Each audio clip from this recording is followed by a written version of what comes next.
So we have another interview tonight. I'm super excited.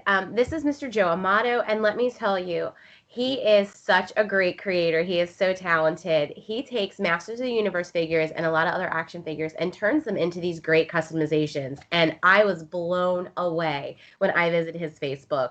They are so well done. They are seamless. They are beautiful. And I was just I can't even say enough about them. You guys will see and hear more about the process. But Joe, welcome to Gen X Toy Box for our interview. Thank you for joining us. Thanks for having me. I appreciate it. I look forward to all your questions and what's going to go on.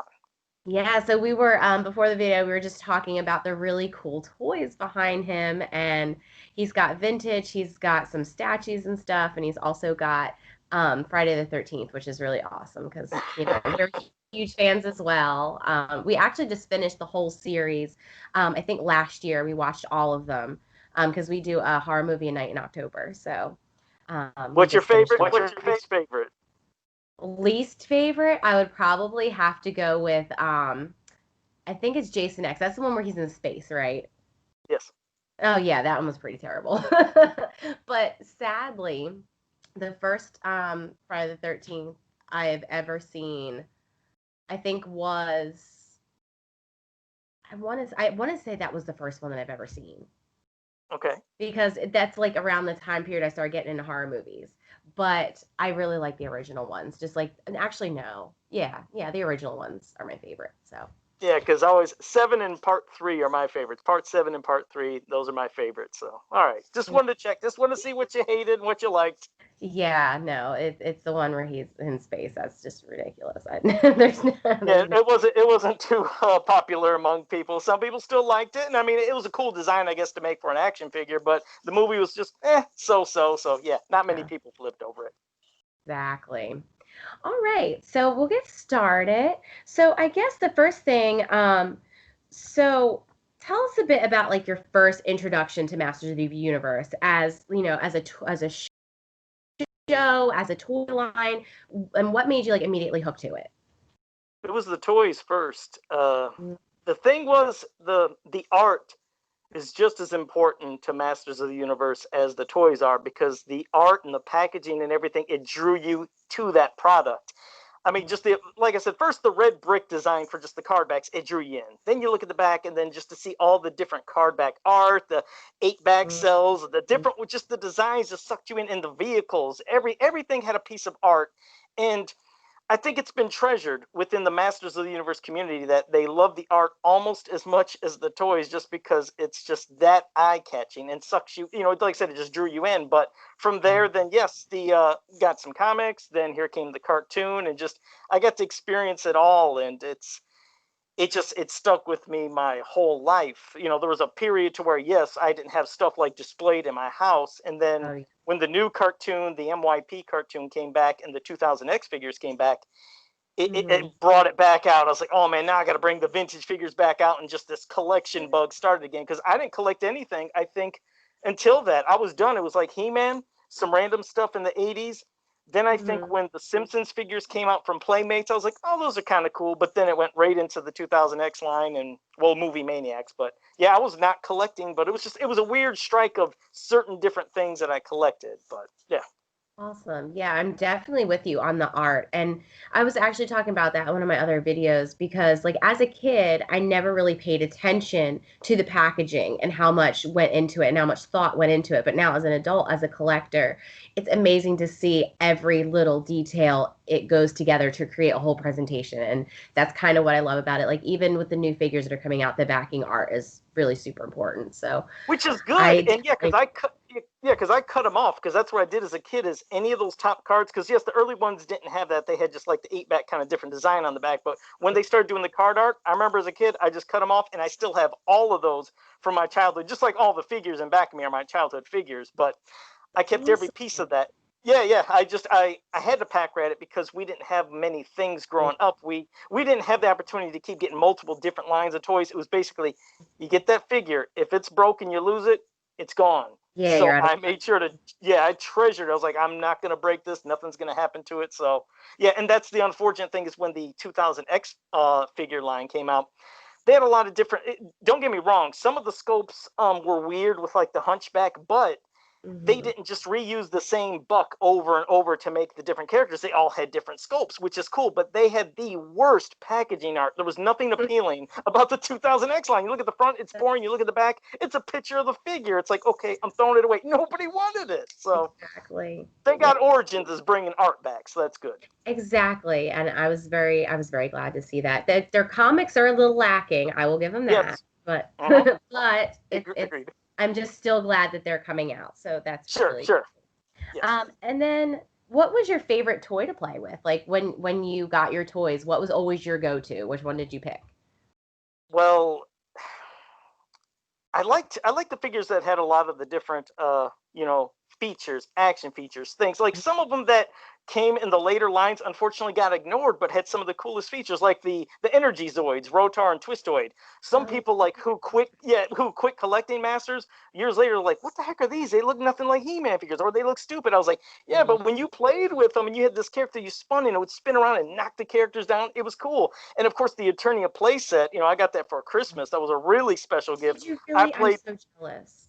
yeah, Oh, I played with it nonstop. I mean, that thing it was just captivating because you got to use your imagination. That's something that, I'm not saying that all kids don't have that nowadays, but it's different. We didn't have like games and stuff that told stories just for us all the time. We had to make our own stories. So I just was lost in that thing. My least favorite, I don't know if that's a question coming up, but I'm going to let you know anyways, mm-hmm. is Stratos. Most people know my hate for Stratos. I was like, okay, cool in the cartoon, cool in the mini comics. The figures sucked. I was like, okay, I mean, sure, we'd all love to fly, but I was like, I'd go like this. I was like, he has no weapon, nothing. I Yeah. hated that figure. It was boring. That's why I was like, okay, Origins, you're doing Stratos again.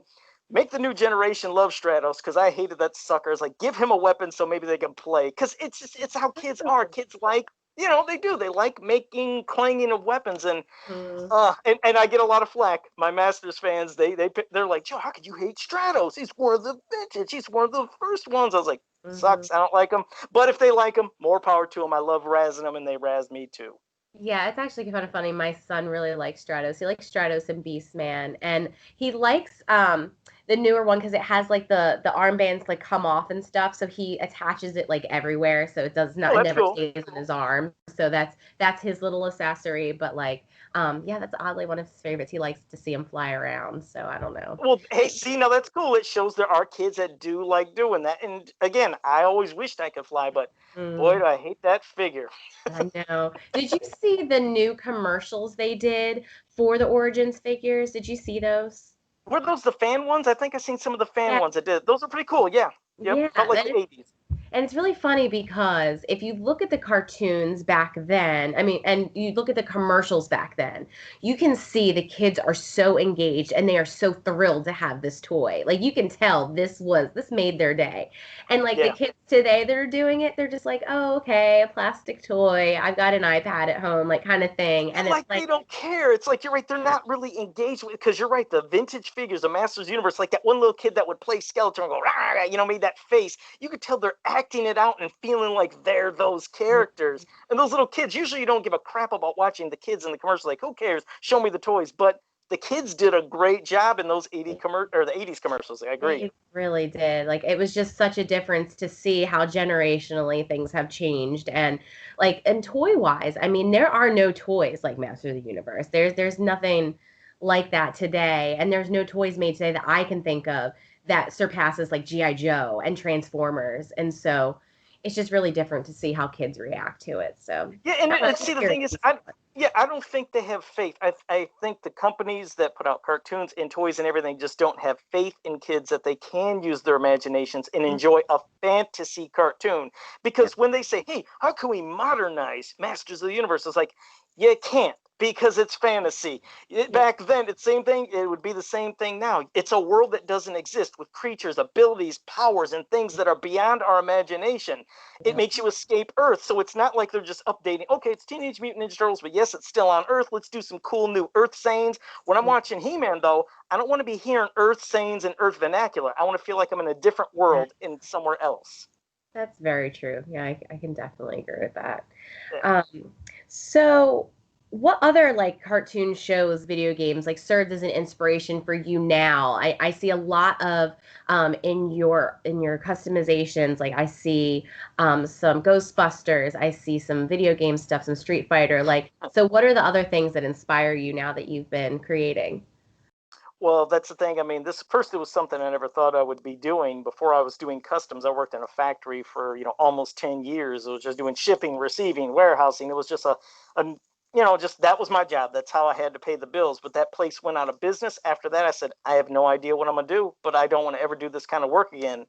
And I was on eBay just looking for He-Man stuff. Mm-hmm. And I came across a custom imp that somebody did where it looked like they just, took some Oh, clay or whatever the material was, put it together, sold it, and it went for like, I think $80. I was like, man, I've never done nothing like this, but I gotta try it. So I tried to make an imp, sculpt him. It went for 75. I was like, you know what?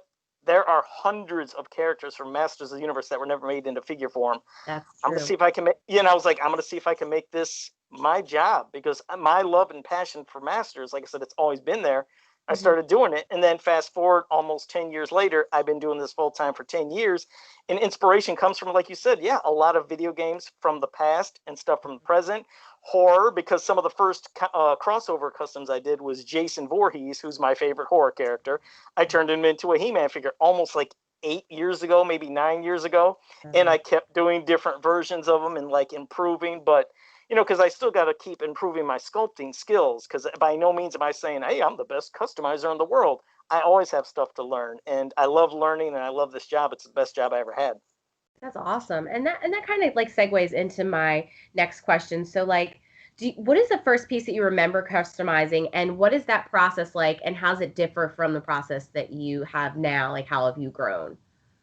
Well, here's the story. It's that imp. Imp is the Mhm. first thing I sculpted. Now, when I sold it on eBay, the customer said, could you make all 22, I think it was 22 forms at the time, 22 forms of imp? I was like, that's what I said. I said, wow. I said, wow. I was like, yeah, I could do that. So I went to the She-Ra cartoon, looked up every form he turned into, and I Mhm. was sculpting them. And as I was sculpting, my sculpting was improving. Then I Mhm. looked at that imp I did that I sold him. I said, that sucks. I want to make a better imp. So I sculpted a better imp. And I was like, hey, man, I was like, I got a deal for you. You want to just have this instead? I was like, I'm not charging anything extra. I was like, you take this one and I'll take the one that, I sold you. He's like, oh my God, yes. So I sold them. So in back of me, I still have that first imp, and it's an inspiration from where I started and where I still want to keep continuing to go. So I'm never ashamed to show my stuff when it's bad. So let me just do this so I don't knock anything over. I want to make sure I'm in range. Hold on, let me move this over and let me try to grab him Yeah. without knocking anything over. I got him. I got him. I got him. I got him. And I keep him in this little glass case. Hold on a second. And it's going to look horrible. I'll let you know that. And if there's viewers watching and say, that sucks, I it's did. like, you're right. It sucks. But I keep them in a glass case. But here, here's my first thing I sculpted was this little imp. It's terrible. Not And terrible. It's so cute though. well, I guess it's a horrible cute, but like I said, I keep this with me at all times, knowing this is what started all was this little sucker here, this little imp. Oh, see, I like it. And see, you took it and you realized you wanted to do, you weren't entirely happy with it. You're like, I wonder if I can do better. So it's kind of just Yeah, like checking yourself and honing your skills and what can I improve on and just kind of going from there. So you made that, did you use, you said you used clay on that one? that one was Sculpey. It was when I was Okay. first starting because I had no clue, like I said, and there's super Sculpey. There's a lot of materials that are different, are used for different parts of the body. Some it's better for faces, some materials are better for arms and armor and everything.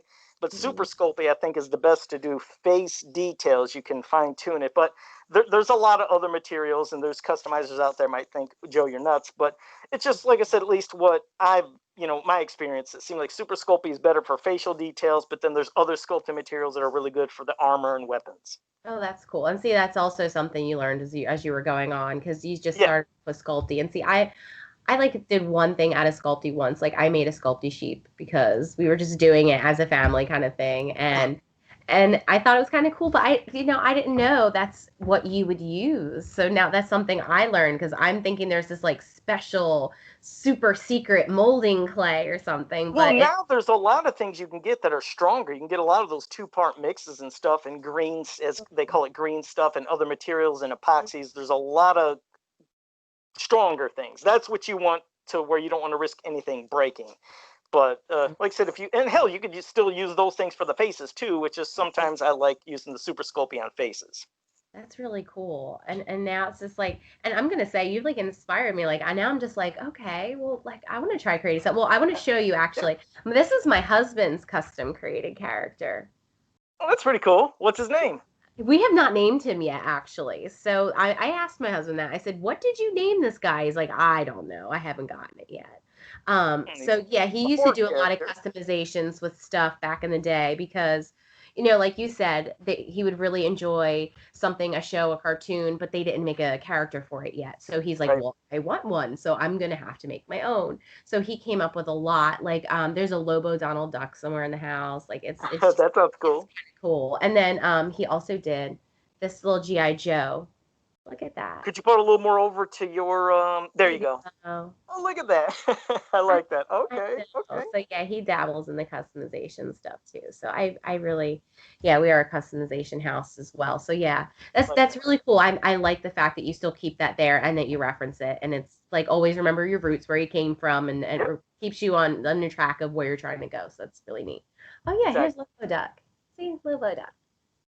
Oh, okay. I like that. Oh, that's pretty cool. I like that, the chains. That's I pretty know, cool. right? And it's like, yeah, I can't even wrap my head around trying to do this kind of stuff. But I mean, I'm all about giving it a try. All right. So, let me see. Like your creative process. Okay. So let's say you do a lot of commissions for people that like different kind of stuff like me. I was looking at your stuff like they're your Stay Buffed. I loved him. Loved Thank him you. so much. Um So like what does that like process look like? Like someone commissions you and you start working on it, like how long does it take? And like and you're adding boxes to it too, as far as like boxing the figures. Like how does Yeah. that play into it as well? As for like the time period, it varies. At one Mhm. time when, unfortunately we all have family issues. There's some things that were going around here for almost a couple years that kind of threw my schedule off. Mhm. But when things are on track, I can get that figure done in a week, depending on the amount of work. Sometimes there's really big figures that take, well, I mean, there's some that take a lot when there's a lot of sculpting. But, Mhm. as for like the card backs, what's funny is that was harder to do and learn than the sculpting because I'm Mhm. somebody that, for whatever reason, I never liked asking for help. I don't know, and I'm not saying people that ask for help, it's like, oh, they're suckers. They're asking for help. Everybody, please ask for help when you need help. It's just me. I was always bullheaded. I was like, I just don't want to ask for help. I want to try to learn myself. So I Mhm. actually taught myself the whole process of going, what kind of card stock, what kind of paper, how to print it, to make the designs in Photoshop. That took a long time, and then I finally pretty much kind of perfected making the card backs. That's actually the worst step of doing all the customs of the card backs. But I was like, you know what, if I'm going to give people a custom piece, I want it to feel kind of official. Like, there of course it has my logo, it's a custom, but I Mhm. want them to feel like, hey, they could put on a card back hanging on their shelf with their mint on card figures and feel like it looks official, like it was from the store. So Yeah. I like doing that. And that's definitely what your stuff feels like because I was looking at your copycat that you did and that was phenomenal. Like how do you like I can't even like imagine because you put robotics pieces into Yeah, that. Like I don't yeah. want to like give away your secrets, but was that like something that you've done before? Or was that like a really difficult process? It's what's weird is, again, since I never envisioned doing this for a living. It's weird, but every time I start doing something, I just get all these different ideas. It just floats to my head. It starts going, and I was like, I just got to turn into a figure, and it sounds like a great idea. And then I'm in Copycat. I've been doing that version of him in different forms and different styles for a Hmm. while now, but I've always wanted to kind of up it to where maybe a little more damage, making it look cybernetic, getting special chrome paint, because doing chrome, not a lot of people like doing chrome. It's really difficult and sometimes it's irritating, but it makes some of the parts pop. And there have been, like, okay, just for an example, this is giving away secrets, but just a lot of Halloween stuff that has light accessories and wires. You could take that stuff apart and then rewire it and put it into your figure. That's just something real quick and easy. Wow. See, that is a really good tip. So, yeah, because I was looking at it, I'm like, I have no idea how he did that, but it looked really awesome. So I was like, all right, I want to give too much of the stuff away. Um, so like when you're doing your, commissions, like what is one of the most challenging ones that you've had or most interesting commissions that you had? That's both. Okay, well, what's strange is that one time, it was years ago, Kevin Kahn, he's somebody that cosplays as unemployed Skeletor years ago. That's when he Oh. man, you remember him? Yeah. So he met at the time another cosplayer, and she loved dressing up as Scarlet from GIJoe. Mhm. And before their marriage, months before, it was just bizarre. One day, Kevin commissioned me. He contacted me. He's like, Joe, I want you to turn her, my soon-to-be bride, Mhm. into Scarlet from GIJoe. Could you do this as a surprise wedding gift? I was like, sure, man, I could do that. Yeah. The next day, she contacted me. He's like, could you turn Kevin into unemployed Skeletor? The thing is, neither of them knew that they were contacting me. That's It was awesome. both. It was a double thing. So he on their wedding, like on their wedding day, and then when it was time to open up all the presents, I think he opened his first, and when he opened it, he had this shocked look, and I know the look in his face because he's thinking, "Oh Yeah. God, she's not going to believe what's going to happen." And she opened, and it was such a moment to be a part of because they recorded that and showed me the video, and it was just a cool moment to be a part of. And also, the other one is one gentleman. He has a son that, well, he he had an issue, kind of maybe like talking or expressing his feelings and stuff. I couldn't remember the condition. I apologize. I can't remember what the condition is he has, but his son just isn't really open to maybe speaking a lot at that time. And he wanted me to turn his son into an action figure and be a He-Man figure. And so I turned his son into a He-Man figure, and he did a video, and he showed when his son opened it, and the smile and the expression in his face, and he's like, "Oh wow," it's like he was talking. I was like, "Oh man, it hit me right here," because I was like, his Yeah. kid who's not usually showing too much emotion, seeing himself as an action figure. So yeah, there's a lot of great moments like that. Yeah. That's great. And see, I would never think about something like that because that has to be so empowering for a child to see themselves as an action figure. And unfortunately, we've grown up in a house where all of our kids are jaded because like our son he's in a comic book and like, everyone is their own superhero in this house. But like I can't imagine for a child how empowering that must have been. So Yeah. that's Yeah. really great. And the fact that it means a lot to you shows a lot about your character. Yeah. So we need to talk about these two of your creations I saw scared the living daylights out of me because Grizzler and I are not friends. We do not get along. He scares the ever living daylights out of me. So you did a Critor, right? Yeah. And Exactly. let me tell you, I was typing up for this interview, getting everything ready, and then all of a sudden this little shriek came out of my body, and my husband, he's like, "What is wrong with you?" I was like, "You're never gonna believe this." So like so did you use the original fur from the Grizzlor and then just do the sculpt for the face with the Critor? And yeah, that was the thing. First, I remember always saying, and I know that Grizzlor I think came out just X amount of months. I think that figure came out before the movie Critters. But I remember always looking at the card back art for Grizzlor, and I was like, he looks like a critter. He looks like a critter. I would never stop saying this. So fast forward all these years, and I was like, I gotta finally do this. I'm gonna turn Grizzlor into Critor. So yes, I just completely removed the face, sculpted a new face. Mhm. I then had to dye his hair back and use a spray to keep it in that crazy pose as you've seen. Then I Mhm. sculpted the new kind of claws on his hands, gave him the paint design, and that one was tricky to do, but I wanted that hair to stay permanent in that position. But yeah, that Yeah. was one of my most liked, I think, customs in a while when I did that a while back too. Yeah, because we actually we got a bunch of Grizzlor bodies from our friend Eddie, and I actually wanted to dye his hair pink. So like, and we tried everything. Well, we didn't try like just doing the pink tie dye. Like, how did that dye process go for you? Because it was a nightmare for us. I could not get his hair bleached at all. Well, and that's the thing that I got to check with other people because I wanted like the other colors like you were doing, and I seen somebody online, but I just didn't ask the person. But Yeah. I was like, is he re furring? Like, is he taking the fur off and getting some others? Because some of the design looks too different. Like his pink fur looks like it comes way out. So I think there's a way of when you strip that fur off his body, you could just make your own fur. Because have you ever seen a naked Grizzlor? I have. It's It's really bizarre. interesting. Yeah. Yeah, that's ugly looking. I think that's Mhm. what most people are doing is doing that. I know there was a Kool-Aid way of people doing the dyeing the hair at one point. I don't know Sure. if they're still doing that, but Kool-Aid was working at one time. That's a good idea. Yeah, because we bleached it. We put it in bleach, and then we did like peroxide. We put it out in the sun, and it just did nothing but like mess up his face. And he's still the same shade of brown. So I Yeah. will eventually get my hot pink Grizzlor. It'll just be a while. And then the other one, the Ambrosia web store. I really liked it because we recently saw that episode of He-Man, Ah, and I said to myself, I was like, I am so grateful they never made that as an action figure. And then lo and behold, you made it as an action figure. it's a So creepy thing. Yeah. yeah, how did those legs go? Like that there are some huge spider legs. How long did that take? Like what did that process look like? Well, with that, that was just a different body. You can find multiples like the Gremlin spider figure. You could just, I mean, it costs a little more, but I mean, when you're selling them, you got to get your money back. So if it just costs more, that means you're gonna have to sell it for a little more. But the Gremlin spider body worked. At one time, there was an an Empress spider figure from, oh, I blanked out. She's the Queen Empress. Oh god, I sound like a nut.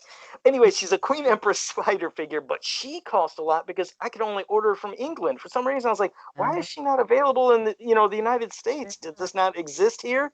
So that was like I think a $55 figure plus 20 shipping. So yeah, she cost me a lot. So I was like, I can't keep doing that because I was like, I can't keep ordering that Empress figure from England. So I just quit doing Yeah. it. Oh, yeah. So that was kind of my next question was so we did an interview with a local creator here. He's a 12-year-old that was doing a bunch of creations. His name was Lawson, and he was taking He-Man pieces and he was taking other pieces. So I'm guessing you do that as well. Like you find your inspiration from other action figures as well and use them.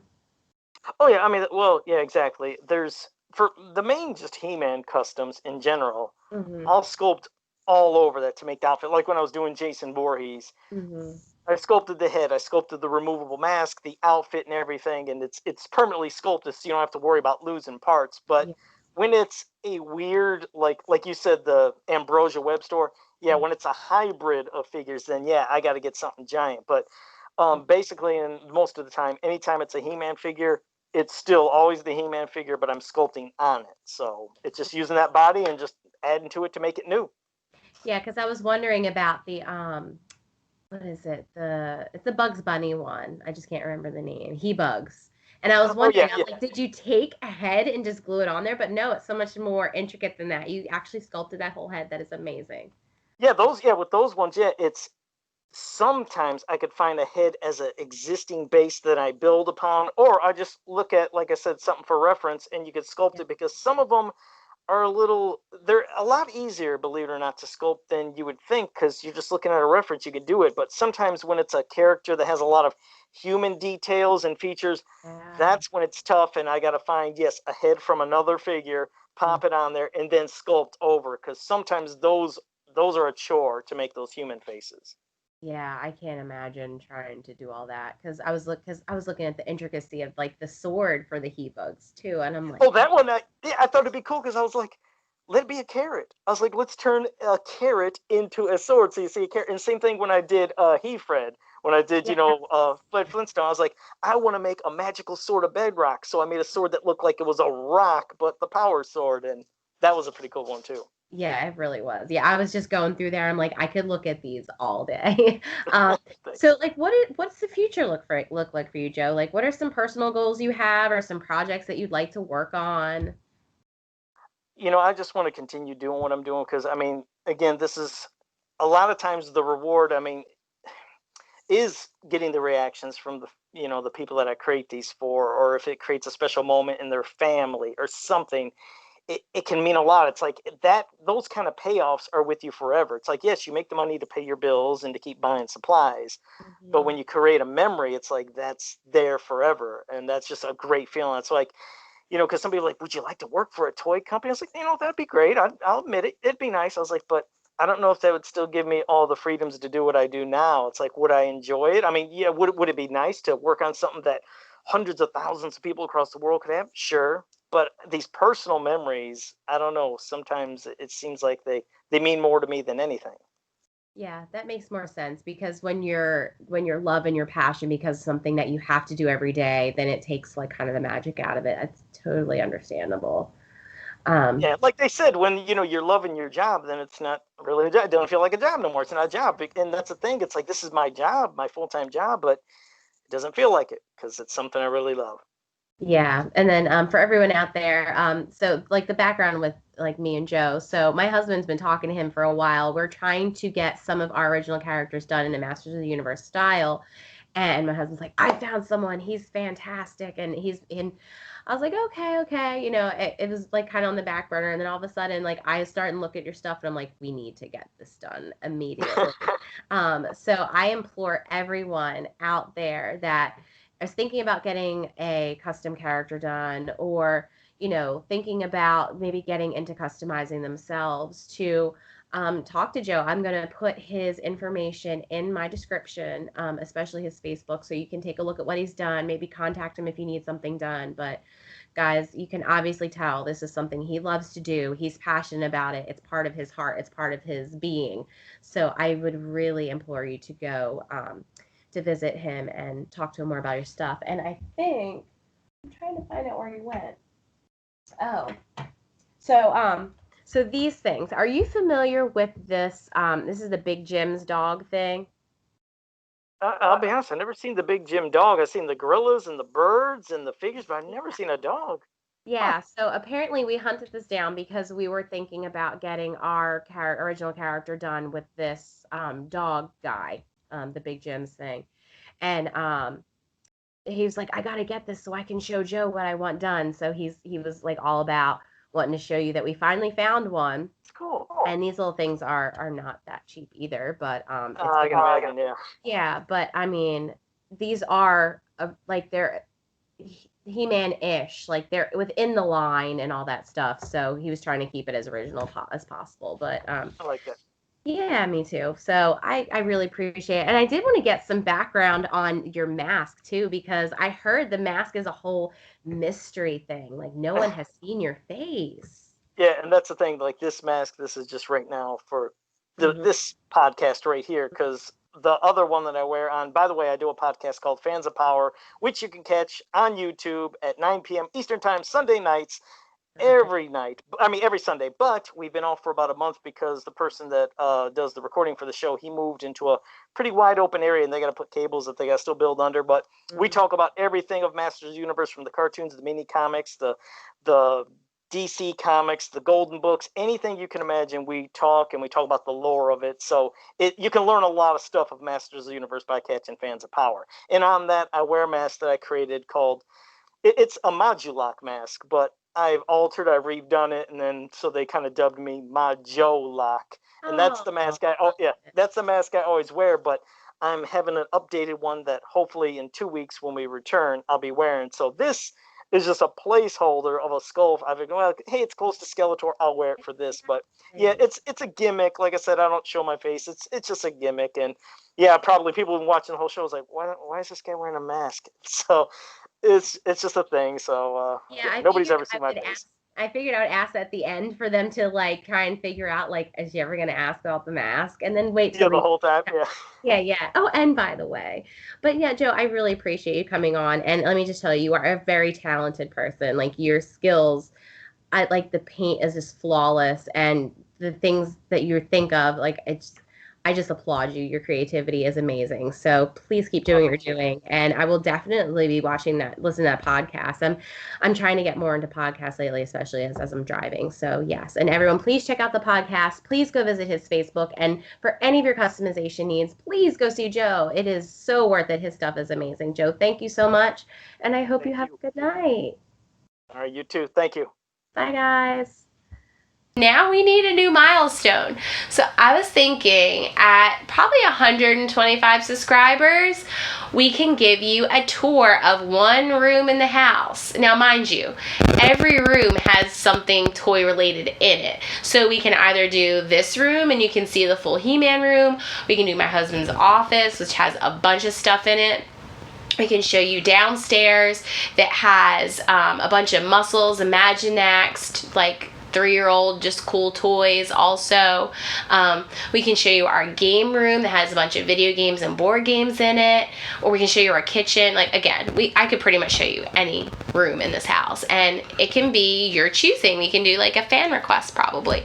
So 125 subscribers, you get a tour of the toys in the house in one room. So keep liking and subscribing. Thank you guys so much, and I hope to see you soon in the next video. Bye.